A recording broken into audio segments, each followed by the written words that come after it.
کہتا مجھے اپنی عزت کی قسم اس نے تمہارے اوپر تمہارے والدین بھی شفیق نہیں ہوں گے جتنا شفیق تمہارے اوپر تمہارا رب ہے. اس سے بڑھ کر شفقت کیا ہوگی؟ اللہ نے بنا کے ہم کو چھوڑا نہیں، پھینکا نہیں. ایسا نہیں کہ صرف پیدا کر لیا پھر زندہ کیسے رہیں گے یہ ذمہ داری نہیں لی. اللہ کہتا قل اعوذ برب الناس ملک الناس. اے لوگوں اسی نے تمہیں پیدا کیا، رب الرب بھی وہی پالتا بھی ہے. ایسا نہیں کہ پیدا اس نے کیا کہ کھاتے کسی اور کو، نہ یہ ذہن میں یہ ذہن سے نکال دو.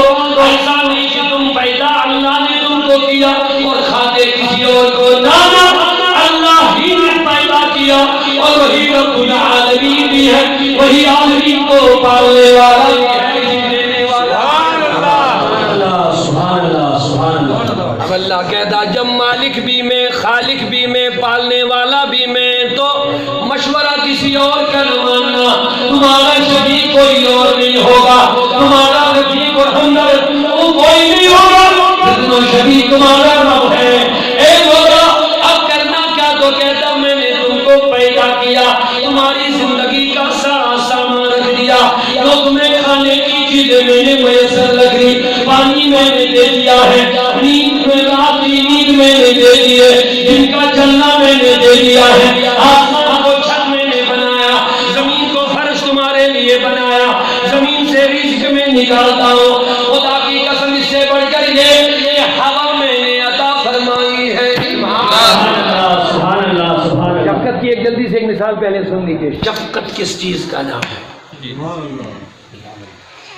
اگر آپ مشاہدہ کریں گے دنیا میں جتنی بھی چیزیں ہیں سب چیزوں کا کوئی نہ کوئی ڈپارٹمنٹ ہے، کوئی نہ کوئی اتھارٹی ہے، لیکن صرف ہوا ایک ایسی چیز ہے جس پر کسی کا کنٹرول نہیں.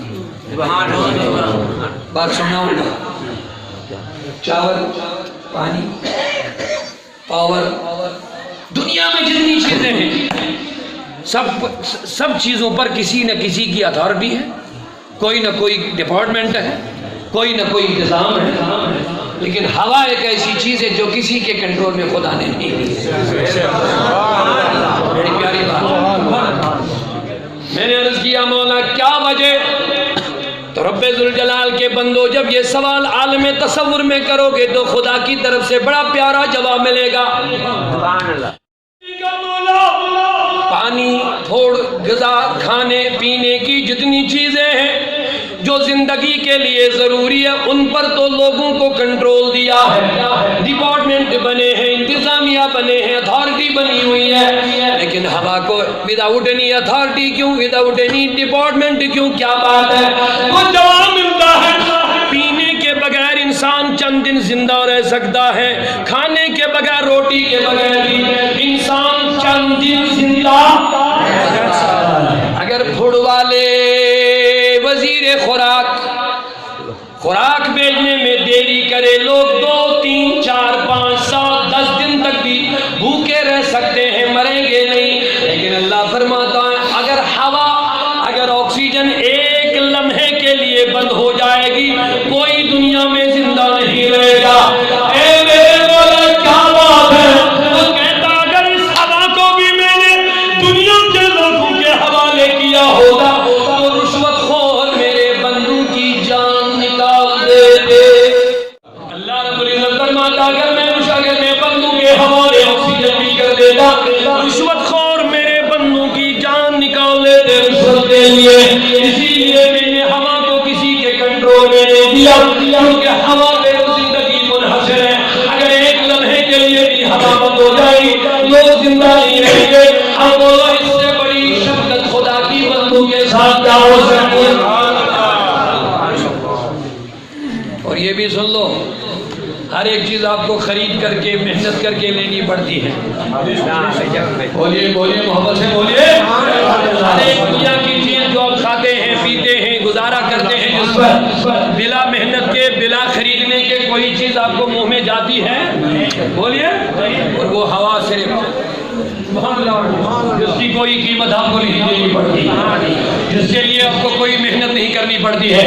اللہ رب العزت فرماتا ہے لے لو بندے جتنا لینا ہے تو لے لو. بس میں آپ کو یہ بات سمجھانا چاہتا تھا. اب ہمارا سب سے بڑا شفیع کون ہے؟ اللہ. بولیے اللہ. بندے کا سب سے بڑا شفیع کون ہے؟ جب اللہ سب سے بڑا شفیع ہے تو اللہ کہتا بندے میں چاہتا تو دنیا میں بھی خوشحال رہے, قبر میں بھی آرام سے رہے, اور جب تو قیامت کے دن کھڑا ہو اور قیامت کے دن بھی تو خوشحال رہے. میں نے عرض کیا مولا اسے کب ممکن ہے ہماری دنیا بھی اچھی رہے, ہماری قبر بھی اچھی رہے, ہماری آخرت بھی اچھی رہے؟ ایسی یہ کیسے ہو سکتا ہے؟ اللہ رب العزت فرماتا ہے اسی لیے تو میں نے اپنے حبیب محمد کو بھیج دیا. لقد کان لکم فی رسول اللہ اسوۃ حسنہ. اے بندو جب تم میرے نبی کے طریقوں سے زندگی گزارو گے, تم کھانا کھاؤ گے بندگی بن جائے گا, تم سو جاؤ گے بندگی بن جائے گا, تم کلام کرو گے بندگی بنے گا. اور جب تک دنیا میں رہو گے نبی کی تابعداری میں دنیا خوشحال رہے گی. جب قبر میں جاؤ گے خدا کی قسم قبر میں سکون ہوگا, قیامت آ جائے گی. رسول اللہ بارگاہ عظیم میں عرض کریں گے مولا یہ میرا محب میرے پیچھے چلنے والا میرا غلام. اب بتاؤ اللہ نے ہماری زندگی کو بہتر بنانے کے لیے رسول اللہ کو بھیجا ہے اور اعلان فرما دیا اگر تم کامیاب ہونا چاہتے ہو تو اس رسول کی تابعداری میں آ جاؤ. اب اس آیت کی طرف آ جا جو میں نے تلاوت کی. لوگوں اونچا بولو سبحان اللہ. آپ بیدار ہیں سب لوگ تو بولو سبحان اللہ. اب اللہ رب العزت کا فرمان لا تہنوا ولا تحزنوا وانتم الاعلون ان کنتم مؤمنین. اللہ نے 3 وعدے دیے. کتنے؟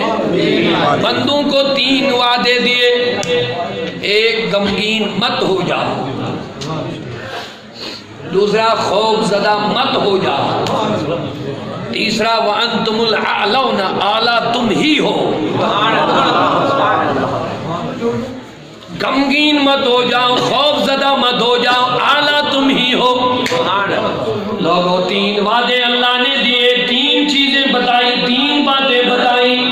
خوف زدہ مت ہو جاؤ, غمگین مت ہو جاؤ, غم مت کھاؤ, انتم الاعلون تم ہی اعلیٰ ہو. لیکن لوگوں غور کرو پوری دنیا میں مسلمان ہمیں اعلیٰ کہاں نظر آ رہے ہیں؟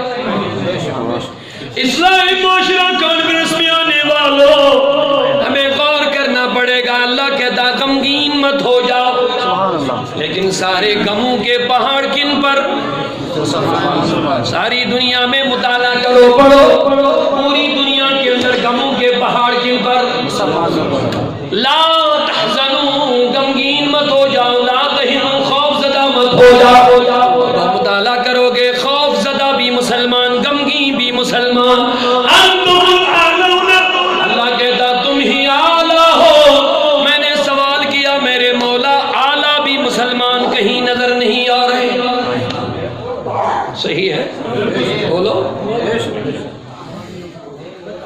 پوری دنیا کا مطالعہ کریں گے کہیں نہ مسلمان غم بے غم نظر آتے ہیں, نہ کہیں بے خوف نظر آتے ہیں, نہ کہیں اعلیٰ نظر آتے ہیں.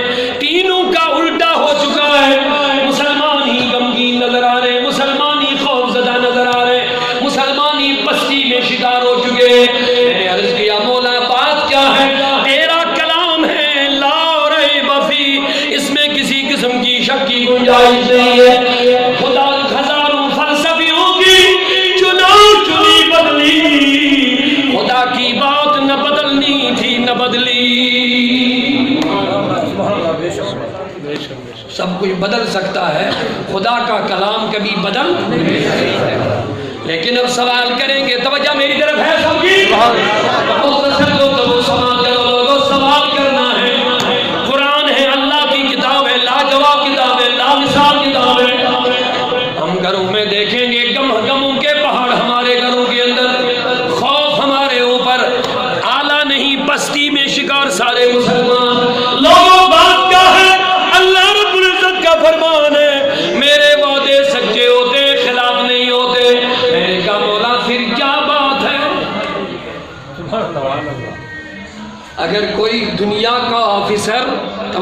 رہے سب؟ اگر کسی انسان پر غم ہو، خوف ہو، اپنے آپ کو پستی میں پاتا ہے، اگر اس کو کسی آفیسر نے ہاتھ پہ لکھ دیا تو جا، تجھے کوئی خوف نہیں، غم نہیں، تو اعلیٰ ہے، کوئی تم کو پوچھ نہیں سکتا ہے، جا، یہ میں نے ایک دو سطر تیرے ہاتھ پہ لکھ دیے، نیچے اپنا سائن کرے گا۔ بولو یہ بڑا حاکم جو لکھ کے دے گا، اس کے لکھنے کی وجہ سے ہمارے دل سے خوف جائے گا کہ نہیں جائے گا نا؟ سمجھ گئے میری بات؟ اس سے غم نکلے گا کہ نہیں نکلے گا؟ اور اس کو اپنے آپ پستی سے نکل کے اپنا آپ اعلیٰ نظر آئے گا کہ نہیں آئے گا؟ بولیے۔ میں نے کہا مولا یہ تو دنیا کے حاکم نے لکھ کے دیا، ہمیں کوئی خوف نہیں رہا، کوئی غم نہیں رہا، کوئی پریشانی نہیں، ہمیں اپنا اعلیٰ نظر آیا، لیکن مولا تو حاکم نہیں بلکہ تو حاکموں کا بھی حاکم ہے۔ علیہ الحاکمین، اللہ رب العزت کا فرمان، کیا تمہارا رب حاکمین کا حاکم نہیں ہے؟ کیا رب حکمرانوں کا حاکم نہیں ہے؟ میں نے عرض کیا مولا اگر دنیا کا حاکم کسی پرچی پہ لکھ کے دے کے بندے تو بے خوف ہو نکل جا، اس کو کوئی خوف نہیں، پولیس بھی سامنے، فوج بھی سامنے، سب سامنے، کوئی ڈر نہیں، کیونکہ حاکم کا لکھا ہوا، حاکم کا لکھا ہوا بے غم ہو جاتا، بے خوف بن جاتا ہے، اپنا اس کو اعلیٰ نظر آتا ہے۔ میں نے عرض کیا مولا یہ تو دنیا کے حاکم کا لکھا ہے، ایک کلمہ تم نے بھی تو قرآن میں ہمیں بتا دیا، غمگین مت ہو جا، خوف زدہ مت ہو جا، تم ہی اعلیٰ ہو، لیکن تین چیزوں میں مسلمانوں کے پاس کوئی چیز نظر نہیں آ رہی ہے۔ اللہ رب العزت کی بارگاہ میں جب میں سوال کرتا ہوں تو ادھر سے جواب ملتا ہے، او سوال کرنے والے میرے تینوں چیزیں پوری ہو جائیں گی، تینوں وعدے پورے ہو جائیں گے، تینوں باتیں پوری ہو جائیں گی، لیکن میں نے تو ایک شرط لگائی تھی، اے مولا وہ شرط کیا ہے؟ اللہ فرماتا ان کنتم مومنین،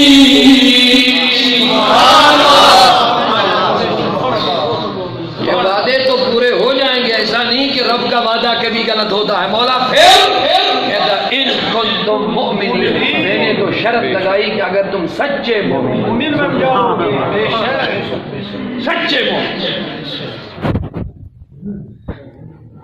تو اب آیت یہ دو پہلو سے ہم مطالعہ کریں گے، پڑھیں گے، دیکھیں گے، ایک اس آیت کا ماضی اور اس آیت کا حال۔ توجہ ہے؟ اللہ کہتا تم ہی اعلیٰ، کیا مسلمان کسی زمانے میں اعلیٰ تھے؟ کیا ہر زمانے میں یہی حالت تھی؟ نہیں، پہلے اعلیٰ تھے۔ بہت اچھے، اگر آپ سمجھ رہے ہیں تو جواب۔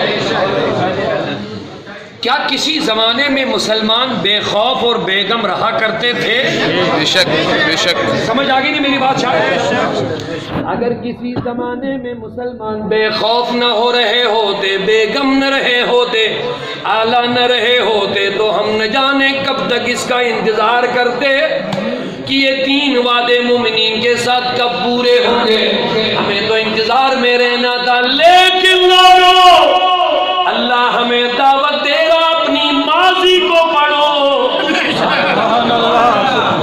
تم نے اپنا ماضی بول دیا ہے، تم نے اپنے اسلاف کو بلا دیا ہے، تم نے اپنے بزرگوں کو بلا دیا ہے، تم نے صحابہ کے دور کو بلا دیا، تم نے تابعین و تبع تابعین کا دور بلا دیا، تم نے شہدائے کربلا کی تاریخ کو بلا دیا۔ اقبال فرماتے ہیں وہ زمانے میں معزز تھے،